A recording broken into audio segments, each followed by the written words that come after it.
乡亲，大家平安。今仔日是新历的4月2日，旧历的3月30，礼拜三。后来因为这个疫情的关系，失业的人口增加，劳动部推出着安心即时上岗的计划。但是包括台北、新北、桃园甲高雄，拢反映讲申请的条件受严格咯。这个月投保的薪资爱伫个23800块以下才会当来申请，民众根本就是看会到、食袂到。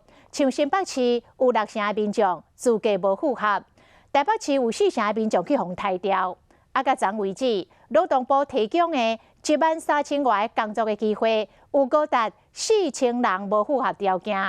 台北市副市长黄珊珊呼吁中央放宽限制，帮助民众来渡难关。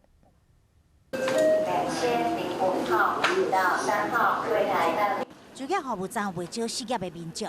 武汉肺炎的问题啊，现在工作真的很难找了。劳动部推出安心即时上岗计划，有民众嘛想要来申请。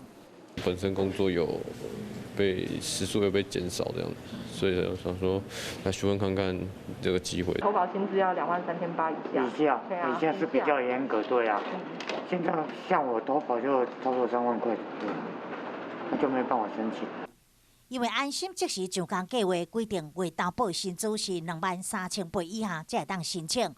不少民众认为限制伤悬，另外佫规定6个月内就业保险年资加起来大满2个月以上，长期失业的人是无法度达到标准。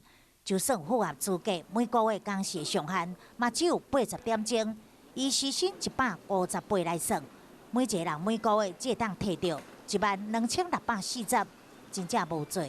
那这个当然还是要看中央，因为这是中央定的那个标准。那台北市目前为止，我们在这个标准之下，我们有尽力在媒合，目前有媒合300-400位啦。包括台北市、新北市、桃园市、高雄市，拢反映安心即时上岗计划真正是上过严格。劳动部表示，目前已经对这项计划进行滚动式的检讨，会向下修的这项方向前进。